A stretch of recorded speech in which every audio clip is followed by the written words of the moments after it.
Hi guys, so today I'll be doing a review on Robertson Opus, the upcoming launch at Robertson Quay.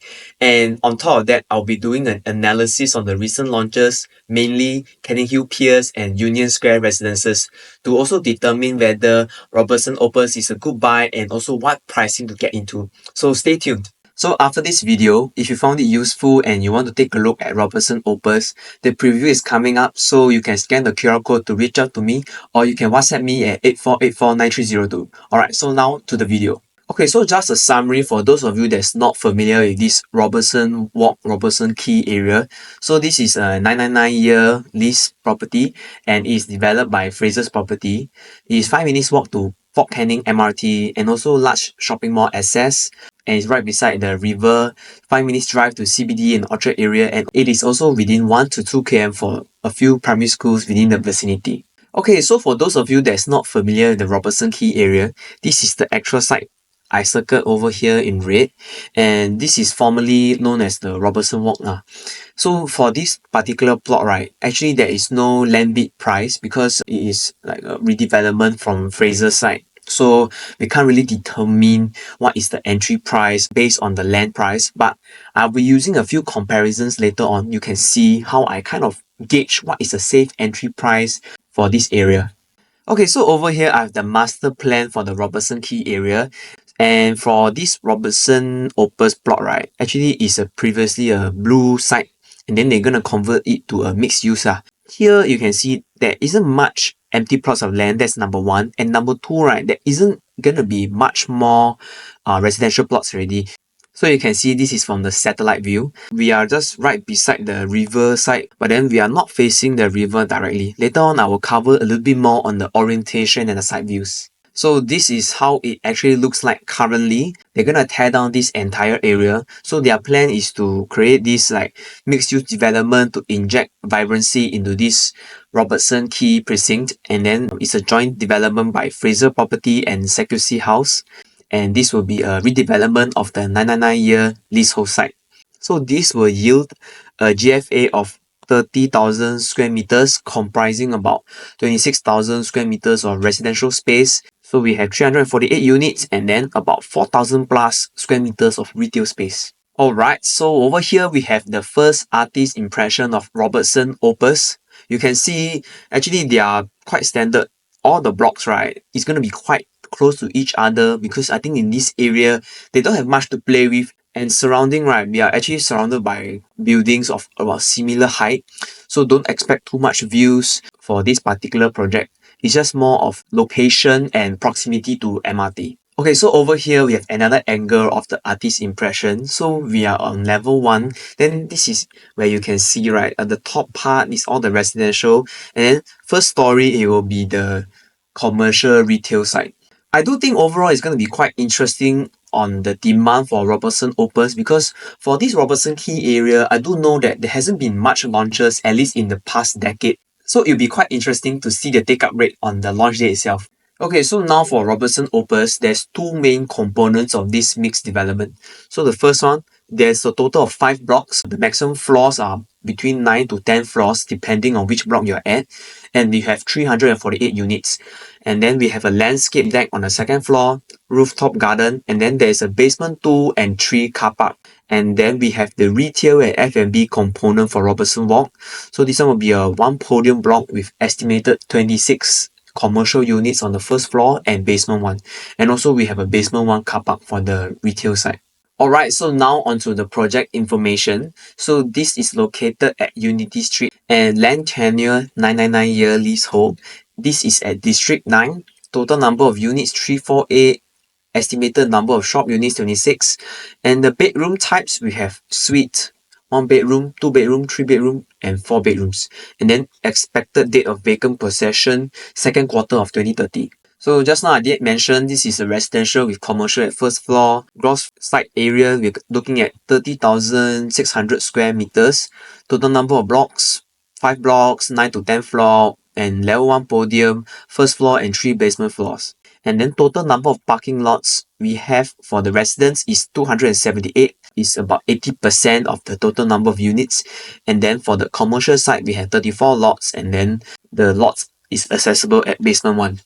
So bicycle lots at first story, 88 lots for residents, and then commercial we have 30 lots. Let's take a look at the unit sizes and the types. So one thing to take note, this is a non-harmonized project. So this means that the square feet we see over here, this already includes the AC ledge. So do bear in mind the PSF and the calculation, all this is based on inclusive of AC ledge. Okay, so for the suite over here, we have about 40 square meters, 40 units, 11% of the total units. One bedder, 46 square meters, 40 units, 11%. Two bedders, you have the range from 64 square meters to 67 square meters, 118 units. This will be about 34% of the total unit mix. 2 plus study, 69 square meters, 32 units, and 9%. And then now we have 3 plus flexi. So this one range from 86 square meters all the way to 97 square meters, 45 units, and then 13%. 3 bedroom dual flex, 92 to 95 square meters, 37 units, and 11% of total units. 3 bedroom premium, 107 square meters, 27 units, and 8%. 4 bedrooms, 143 square meters and total of 9 units, 3%. Okay, so I've divided the unit mix from the 2 bedrooms and below versus 3 bedrooms and above. So you can see the developer's strategy over here, they are prioritizing on more units, right, on the lower size and quantum side. So 65% makes up of the 2 bedrooms and below. And then we have 35% for the 3 bedrooms and above. So you can see the developer's direction and how they're going to position the overall development. This is the unit distribution chart right beside the site plan. So total of 5 blocks, block 7, block 9, block 11, 13 and 15. For the suite and the one bedders, right, they are color coded in the dark blue color. So most of them are at block 15. Later you can see on the area itself where is the facing at, but just bear in mind most of the one bedders they are at this block 15. And then now for the 2 bedders, so 2 bedders they are slight chocolate color lah. So they are the B types. Okay, so you can see I will just circle out the 2 bedders over here. Then you can kind of visualize where the 2 bedders are. Then I think today if you are a buyer, right, you definitely should compare how all the 2 bedders face and also the layouts.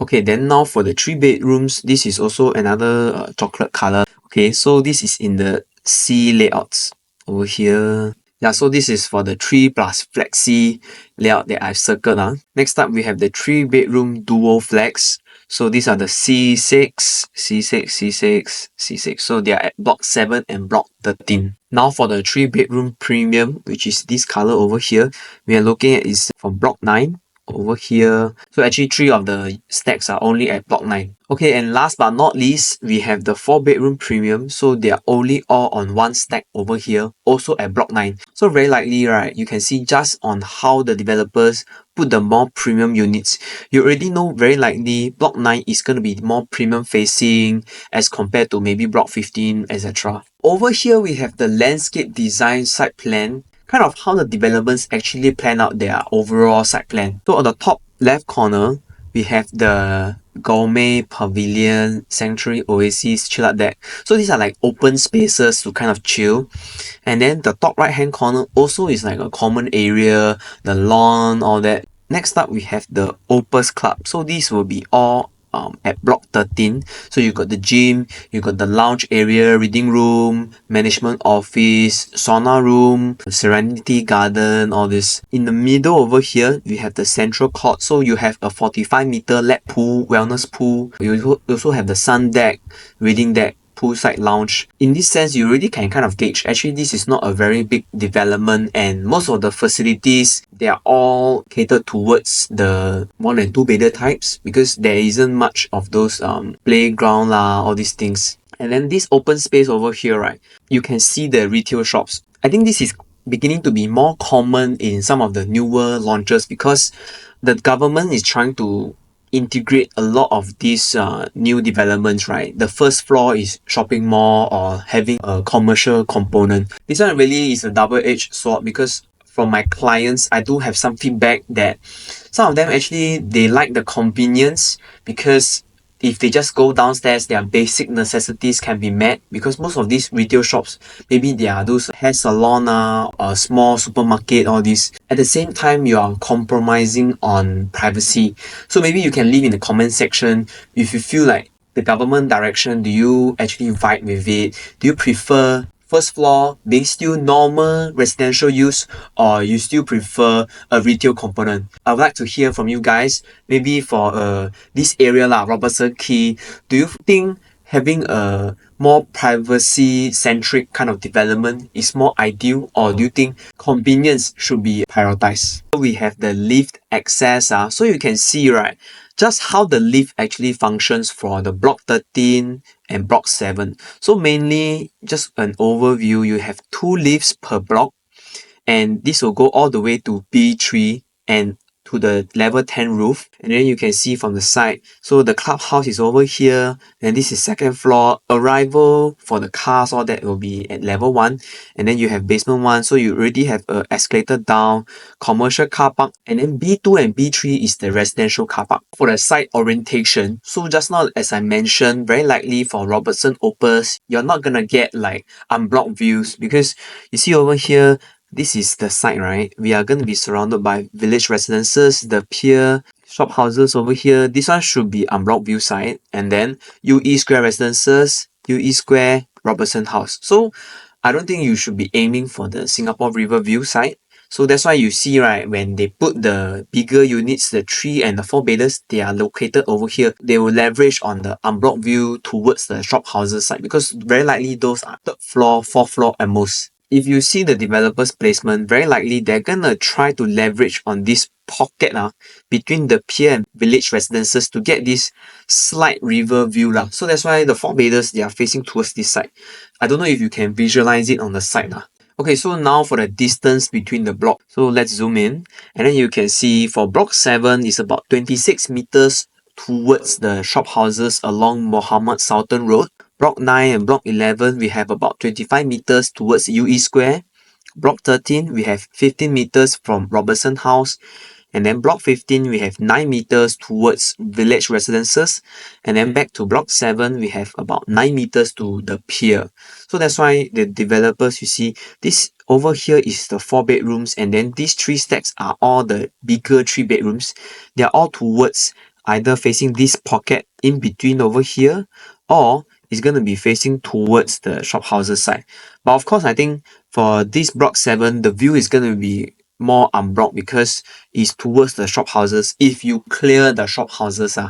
But to be honest, other than that, I don't think buying into this development is going to be suitable for people looking for views, but it is more on the locality and convenience of the location. The proximity towards Fort Canning MRT, so that's why the developer, they actually plan majority of the units, 65% catered towards tenants or rental. Within 5 minutes walk, it's very convenient to go to Clarke Quay, to Chinatown. Okay, so now I'm going to be touching on the layout types. So starting off, we have the 1 bedders, 431 square feet, so this will be on stack 34. So quite standard. You have a balcony, AC latch. This is a kitchenette area, bathroom here. So this one don't have the wall that is separating the rooms to the dining area. So this one just something for you to take note. This is the suite, and this is a non-harmonized project. So all this inclusive of the AC latch. Okay, so next up we have the second 431 square feet. So this is almost the exact same layout as stack 34. So this one is stack 35, 36, 37, and 38. The next one, we have type A1. So this is a 495 square feet unit at stack 29, 30, 31, 41, and 42. You also have a similar like kitchenette style, but the living room at least is separate from the master bedroom. The master bedroom is enclosed, and balcony and AC latch over here. I think one nice touch that they did is they managed to do this additional storage over here. So what do I recommend, right, for these 3 different 1 bedroom layout types? Honestly speaking, I would think the 495 square feet one makes more sense, because I think for this particular area, if you are targeting just one person, I think this 2431 square feet one will be sufficient. But if you want to target maybe young couples that they just want to live closer towards the CBD area, it is still quite important, right, to at least have an enclosable master bedroom, and then it separates the living room and the dining room area.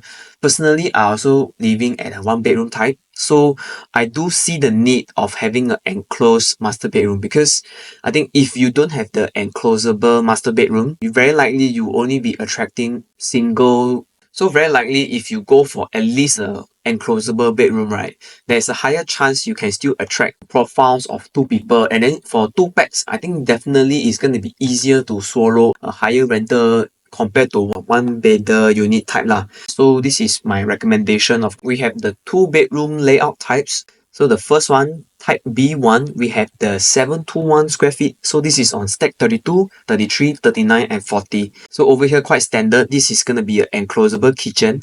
And then we have the window over here towards the aircon latch, and then bathroom too, we also got window, and master bath also got window. So I think that is the main draw lah. For nowadays, I think some of the two bedders, most of them are already mechanically ventilated. Even I see a increasing trend for three bedrooms having the ventilator instead of a window.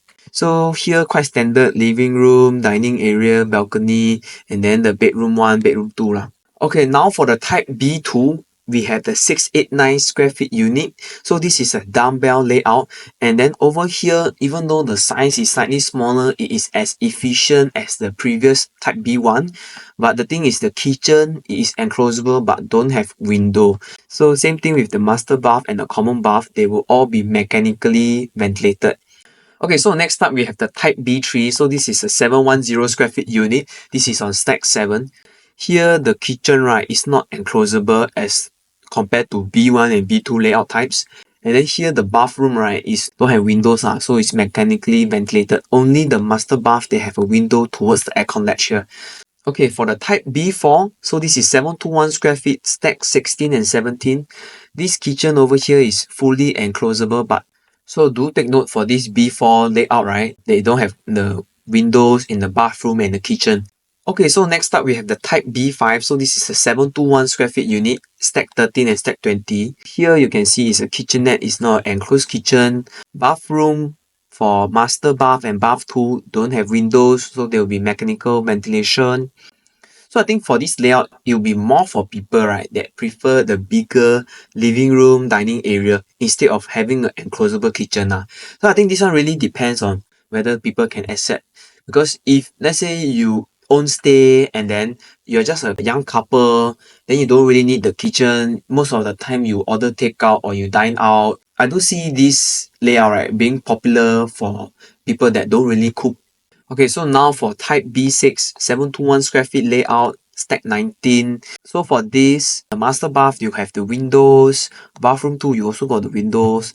Another window along the corridor area for the AC latch.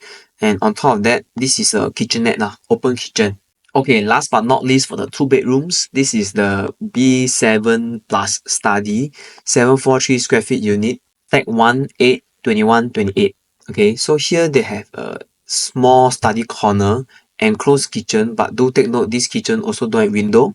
Master bath, bathroom 2 also don't have window, but this is a very efficient layout. Okay, so in summary, right, for all the two bedrooms over here, today if you're an investor, you want to rent out the unit, the most important part will be rental yield. And to be honest, when I look at all the different two bedroom types, right, if you're an investor just concerned about rental yield, just go for type B2, which is a 689 square feet. This is a very efficient layout. Very likely the rental that they can get for this unit is not going to be too far off from the slightly bigger two bedders. You can see, for example, here 689 square feet versus this 721, right? We are looking at almost a 30 square feet difference. If you base on like 3,000 plus PSF for this development, then this can come up to over 90 plus thousand. You think about it, to recoup these 90 plus thousand, how much more you need to rent and over how long. So of course, not say the other units cannot buy, but if you want to look at the other two bedders for differentiating factors, for example, in this type B1, right, you can see actually the bathrooms and the kitchen, they are enclosable and they have windows. even if I'm paying a slight premium, I would rather go for this layout type and tell the potential buyers next time. My kitchen, my bathroom got windows. Whereas compared to the other layout types for the two-bedders in this development, some of them, maybe they don't have an enclosable kitchen, or their bathroom, they don't have windows, don't have the natural ventilation. If I want to compare to the other type of two bedrooms, right, let's say I compare this type B3 versus this type B1. The only thing I like about this type B3 is that it has a slightly smaller square footage at 710. So this means your entry price will be slightly lower.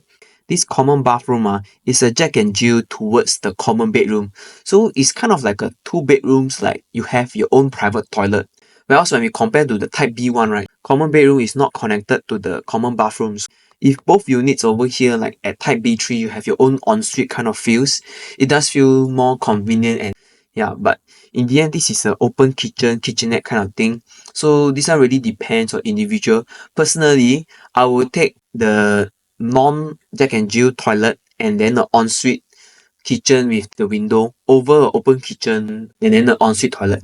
So you can leave in the comment section which one do you think is a better buy. Let's say type B1 versus type B3, because they are at about 11 square feet difference with slightly different characteristics. For the 3-bedroom layout types, so first up we have the type C1, 1152 square feet. So this is on stack 11 and stack 12. Here you have the flexi and then master bath, got window, bathroom and kitchen, got yard, WC, household shelters. And then here you have the balcony that's connecting the bedroom 3 and also the living room area. So this is a very good size 3-bedroom unit. And second one, we have the 926 square feet on stack 18. You have the flexi here, kitchen. So this flexi very likely is either for a helper's room or maybe the storeroom. And then you have the dining, living room area, balcony, and quite standard for the rest, all have windows. For the type C2P, 1152 square feet on stack 10. So this is going to be quite similar to just now the first 1152 square feet unit layout type we see. Orientation will be a little bit different, but overall it's going to be quite similar. Even the placement on the flexi, right, you can see here is right beside the two bathroom. Type C3S, so this is 1012 square feet. It has two balconies. So one in the master bedroom and one in the living room area. So it's going to be quite important when you have this kind of layouts. You must see whether the master bedroom, the view, right, is it worth having a balcony or not. Can be easily seen from studying the site plan. So of course, if you need advice regarding this and you're not sure whether this view is worth paying an extra balcony for, you can feel free to reach out to me, because I think in the resale market, I've been through quite a few and I can easily see that whether this area is worth it to pay extra or not, because in the end this balcony is calculated inside your square footage. So rather than going for this unit with two balconies, why not you go for the other one that has only one balcony if we don't think the view is worth paying for. So windows here, and then this flexi room, right, also got windows. So very likely it's gonna be a small study area, and then kitchen. So for this layout type, you don't have a household shelter. Very likely you need to either convert this flexi or you have to do up other storage options. Okay, so next up we have the C4S 1023 square feet. So this is also quite similar to just now that layout that I shared. Two balconies over here, windows for the bathrooms, kitchen. Flexi room here can be storage, can be a helper's room, study room. We have the 1044 square feet 3 bedrooms. So this is also with two balconies and same flexi room, bathroom with windows, kitchen with windows. Main thing is this walkway area, corridor area that is slightly different for the different configurations. We have this type C6 3 bedroom. This is a 990 square feet. And you can see based on the layout, the developer's direction on this, I think very geared towards rental. So you can see, right, this is not a dual key layout. You can see this first bedroom, they have their own bathroom and bedroom. So over here is like a door already made, but I think if you want to convert it to a dual key layout, you definitely can do so. So very likely you need to do like an enclosable door or wall over here to create another walk, another entrance. Then this one will be on its own like a unit, and then this one will be one unit on its own. So the main thing about this unit is that at least they don't waste an additional kitchen space, right, in the dual key unit if you plan to do it that way. very likely for people that, let's say they want to buy a dual key, right? Usually they don't want to pay the extra space for the kitchenette single bedroom lah. I don't know how popular this bedroom layout type will be. And I would say, right, actually the developer, I really think they're quite brave to implement this type of layout. I think in today's market, if you see for the new launches, the remaining stock, like Grand Diamond, Ori, most of them, the dual key layouts, right, they're kind of stuck. I have to be very frank. Even at Nava Grove, the dual key 4-bedders, they had 0 units sold until the developer, they stopped the sale of the dual key, and then they went to reconfigure the layout to be a different kind of 4-bedder. So that's why I really think this is something unique. And I would say lah, okay, at least for my philosophy, usually when I tell my clients, if you want to consider unit, try not to go for those very unique, very unicorn one. Because usually if this is going to be unique and unicorn type of layout, right, it is untested in the market, and then we don't know what is the response like. So this will affect you when you want to sell your property. So overall, for the 3-bedroom types, definitely you can see I have a certain bias to some of the 3-bedders. And overall, you need to know what is your objective, whether you are buying to own stay or maybe you want to exit in the future. Because for this development, yes, maybe we talk about this type C one, right, being a very good layout overall, but you must think about it, whether this development is suitable for this kind of family profile. Does it have the facilities? Is it family oriented? So yes, layout is one thing, but of course I take into consideration the site plan, the entry price, and also the surrounding amenities, whether it does suit families or not. And like today, if you are buying into this area purely for rental, you want to rent out the 3-bedders, and then maybe just go for the 926 square feet one. It does make more sense because I think the quantum that you're gonna fork out is lower even when you compare to this 990 square feet dual key kind of layout. If you can foresee yourself staying here and then you want to rent out partially for the unit, I think also okay. It really depends on your strategy, and if you can see yourself staying here long term or versus short term, I'm sure there will be different considerations. Alright, so last but not least, we have the 4-bedders. So this is a 1539 square feet unit, and this is at stack 9, only one stack. The layout size is quite good. You can see the kitchens, enclosed kitchen, you have the household shelter, yard, WC, and then the dining area, you got a nice big square here, junior master and the bathroom. This is kind of like a dumbbell kind of layout. And then the balcony stretches from living room area to bedroom 4, and the living room is spacious enough to have 2 sofas. Gonna be quite standard. The bathrooms, master bath, gonna have windows, and then they have a second balcony over here. This is the 1 km radius from Robertson Opus, and then this is the 2 km radius. So the main thing I want to focus at is actually on this River Valley Primary School. So I think this is one of the key factors for parents. If let's say they buy here, they'll be looking at this school. Okay, so now I'll be covering on the technical analysis, right, for Robertson Opus, and this will be covering on the pricing, on the demand and supply side. I'm just going to briefly touch on the current supply within a 500-meter radius of Robertson Opus. So for all these plots that I've highlighted, they are the bigger plots and I would say comparable to the number of units at Robertson Opus. I never include those that are too small because I don't think there will be a fair comparison. So this is just a screenshot, and then if you want a more detailed analysis on what kind of layout works here, you can feel free to reach out to me. I'll be more than happy to share with you my analysis and findings. So for this video, right, I'll be mainly covering on Canninghill Piers and also Union Square Residences because these two are the new launches that is still quite new here. Whereas for Martin Modern, Martin Place, all these, right, the main comparison will be towards the Great World City, Real Valley side already. So I don't think it's really a fair comparison. So I'll be using mainly these two. So next up, I'll be covering on the demand and supply side for this Robertson Opus area. So for me, right, I usually like to approach analysis of properties using data, and with this demand and supply we can kind of see what is the trend in this area, whether certain bedroom types is more popular, and This will give me and my clients, right, confidence on whether this project on this area we can enter, and this applies to both resale properties and also the new launch site.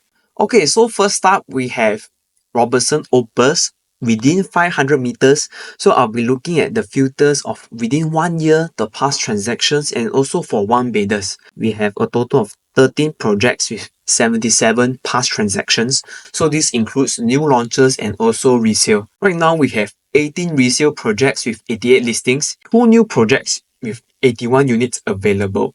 So when you see how I do the demand and supply, right? So within this 500-meter radius of Robertson Opus, we have a total of 77 transactions versus the current supply of 169 units. So this works out to be a 0.455 ratio. Most of the units, if you're on the slower side, can be taking up to 2 years to clear out the units based on demand and supply. And for the resale listings, you can see here the one bedrooms range between 366 square feet all the way to 1259 square feet, and then the range price is between 800,000 to 2.5 million. For the new projects, you can see most of the sizes is between 400 plus to 500 square feet, and then the price range will be between 1.38 million to 1.81 million. So here, the two main projects is Hill House, which is on the River Valley side. This is a 999 years of freehold development. This one will be TOP next year. And then the past transactions range from 1.3 million to 1.5 million. They still have 11 units available. So for those of you that cannot wait too long, let's say for this Robertson Opus, the Hill House is a possible option, although it is a much smaller development at 72 units. Slightly further away, we have Union Square Residences. So this is still within the 500-meter radius. And we have 32 past sale transactions. And for the one bidders, we do still have 70 units, range from 400 to 500 square feet, and then 1.4 million to 1.8 million. Alright, so now using the same filters, we are going to take a look at the two bidders, demand and supply. We have a total of 127 past transactions for the two bidders in the past 1 year. The current supply we have is 251 units. So this includes the current post-launch and also the resale listings. So this comes up to a ratio of 0.505. And then for the price range, we are looking at for the projects nearby, the Hill House for the two bidders, available units left 624 square feet between 1.8 million to 2 million. Union Square Residences, 104 units left, 700 plus square feet, and then price from 2 million to 2.55 million. So for the three bidders over here, same filters, demand and supply, we are looking at 83 transactions is to 188 units on the market, and we are looking at a ratio of 0.441. For the new projects, we have Hill House, we are looking at the three bidders, we have 5 available units left, 753 square feet, 2.2 million to 2.3 million range. Union Square Residences, we have 35 units left. The size range between 990 to 1066 square feet from 2.8 million to 3.3 million range.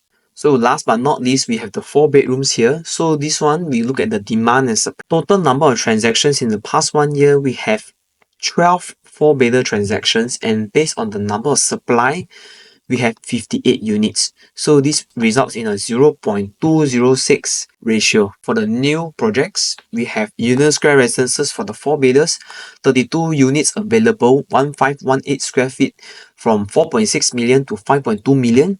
Canninghill Piers, we have 3 available units from 1755 square feet to 1959 square feet. The range from 5.64 million to 6.28 million. From this simple exercise on the analysis for the demand and supply, we can kind of tell, right, for the different bedroom types, which one is the most liquid in a sense, like easy to buy, easy to sell. Because for properties, especially in Singapore's market, you don't want to buy into something and then later on you're stuck. By doing this analysis, this gives my clients confidence to know that when you're buying into this particular area, is the 2 bedrooms really acceptable in this market over here? If you want to go deeper in for the supply and the demand side, right, we should exclude the new launch transactions over here. I think if you want to find out more on how the resale market here actually performs, you can reach out to me because that one will be quite detailed lah. For me, I just want to show you an overview, right, on how I do the analysis. So usually I will exclude the new launch transactions. This will give you the realistic demand for the resale market here, because today if you're buying into a new launch project, very likely you want to sell in the resale market in the future once it TOPs. And if you already can see what is going on in the resale market, I'm very sure this can help you make an informed decision lah, especially when you're buying into this area. Okay, so right now, because this area, right, there isn't much freehold or 999-year lease, we can't really determine what is a good price to pay for Robertson Opus. So I just want to use a recent example, right, using the new launches price premium versus freehold and 99 years. Then you can kind of see how I estimate what is a good price that you should consider for Robertson Opus. Okay, so for those of you that is more familiar with the market, I'm sure you have heard of the name Grand Diamond and Continuum. So these are both D15 developments and within 1 km of Kong Hwa. So the main thing is that Grand Diamond is nearer to the MRT. Continuum, it is freehold. The top line, this is the Continuum price range.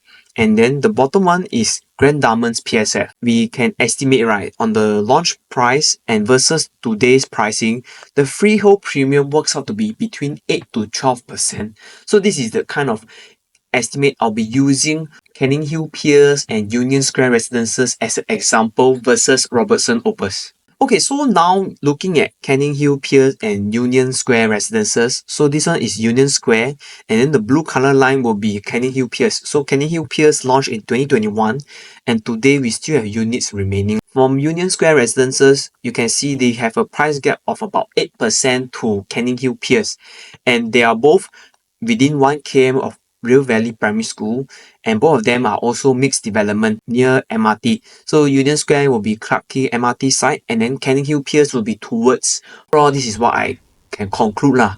So using this same data, right, just now Grand Diamond versus Continuum, the freehold premium works out to be 8 to 12% ma. Using Canninghill Piers, I will estimate the PSF on 3011, right, Robertson Opus is probably going to be launching between 3.2k to 3.3k PSF. I would expect also around 3.4k lah. And I would say if using, let's say, 3004 as the estimate, do you think this is a fair value to pay for Robertson Opus if based on my calculation? For me, I do think the upper range you should pay for Robertson Opus is around 3.4k already. Anything above, right, if I'm just using this same calculation, I would think that you are kind of overpaying for this particular area. And I think if you can get even in the low 3000, 3.1, 3.2k range, I would think this is definitely quite a good buy lah for this area and a 999-year lease. Alright, so now onto the juicy part. So this is the pricing analysis that I have done. So this one will be more on Canninghill Piers and Union Square residences for the different bedroom types. First up, we have the one bedder. So at Canninghill Piers, we have sub-sale transaction in 2024 December. So this works out to be 1.363 million 441 square feet at 3089 PSF. So now Canninghill Piers, you still have a few new transactions, especially in 2025. I think this gives you a very good gauge on the buyer's appetite here.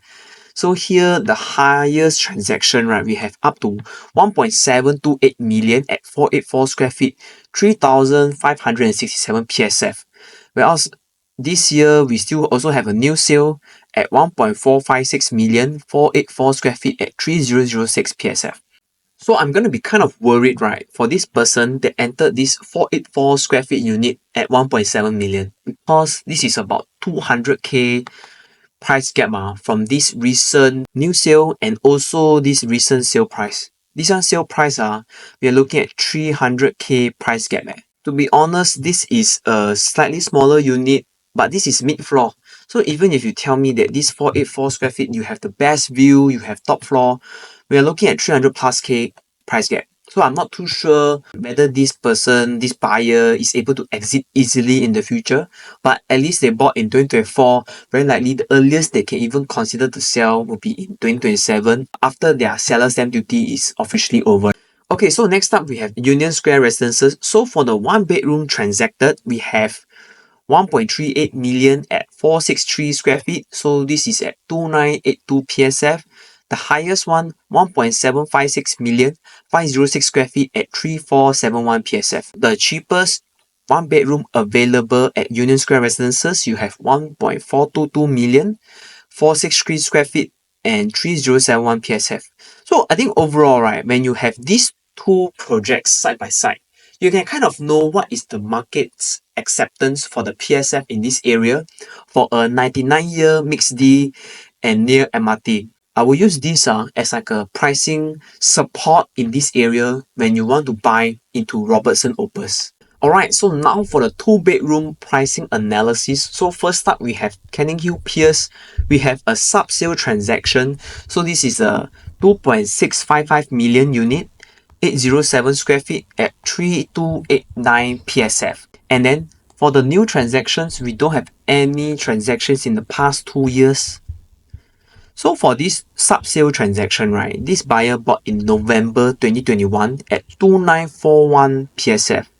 So this works out to be a profit of about 281,000. Now for Union Square Residences, so for the two bedrooms sold, we have 1.998 million. So this is 700 square feet, 2856 PSF. So for the highest one, we have 2.546 million, 732 square feet at 3478 PSF. So the cheapest two bedroom available right now is 2.023 million, 700 square feet at 2890 PSF.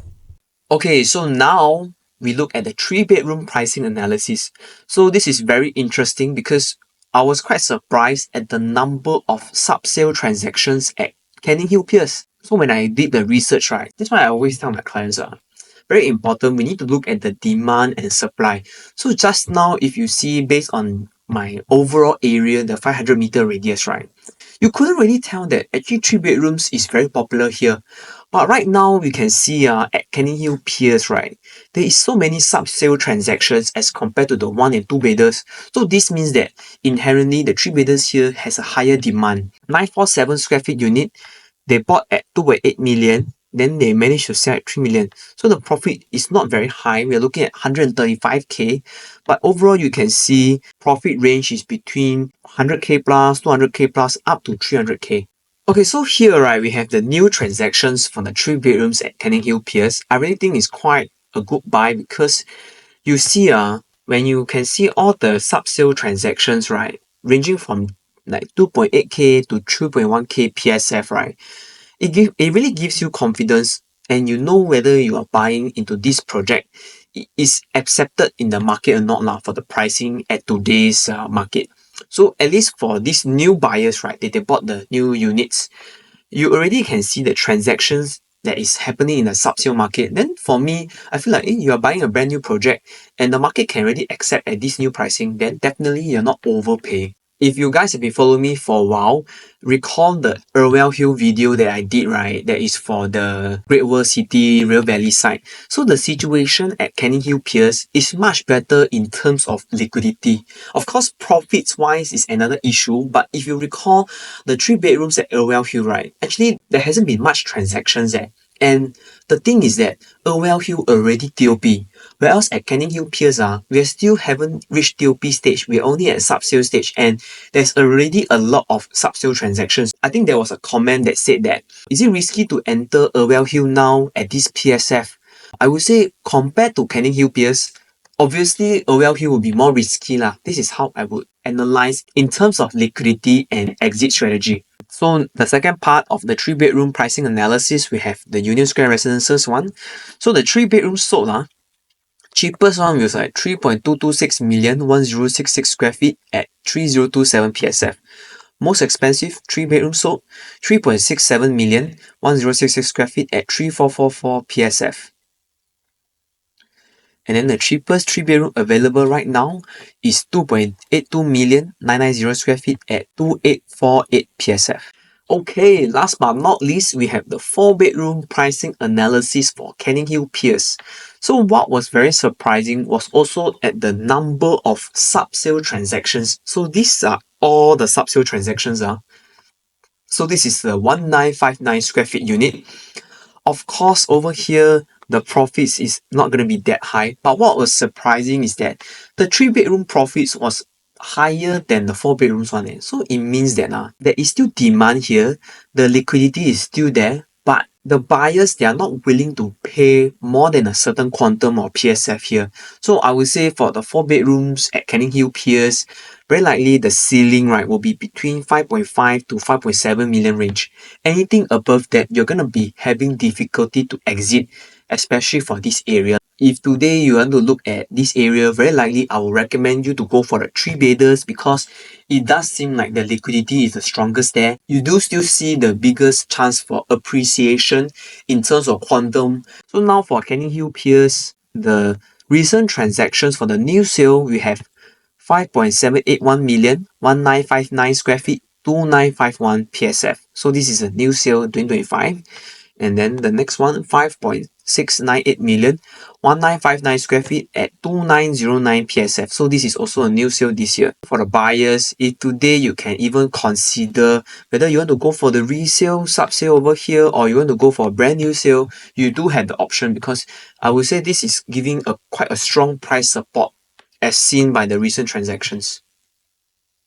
So like I mentioned just now, less profits than the 3 bedrooms. Is it a quantum or PSF issue? This one you have to look closely at the layout, at the site plan, and then the facing. But one thing is for sure, the demand is still there. But of course, in terms of investment returns, this is not a recommended. Okay, so for Union Square Residences 4 bedrooms, so you can see the cheapest one at 5.044 million, 1518 square feet, 3323 PSF. Highest transacted 5.114 million, 1518 square feet, 3370 PSF.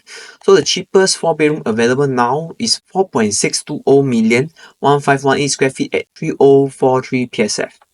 So do remember Union Square Residences, this is a harmonized project, so you need to account for 5 to 7% difference in PSF if you want to compare to Robertson Opus. Alright, so if you like this kind of analysis, you can check out my other YouTube videos in my channel that I've done for the other recent new launches and the recent market updates. And if you found my content useful today, you can feel free to leave a like and subscribe. And also, if you're interested in Robertson Opus or the other new launches nearby, you can feel free to scan the QR code or reach out to me via WhatsApp at 84849302. I'll be looking forward to hear from you guys. Bye!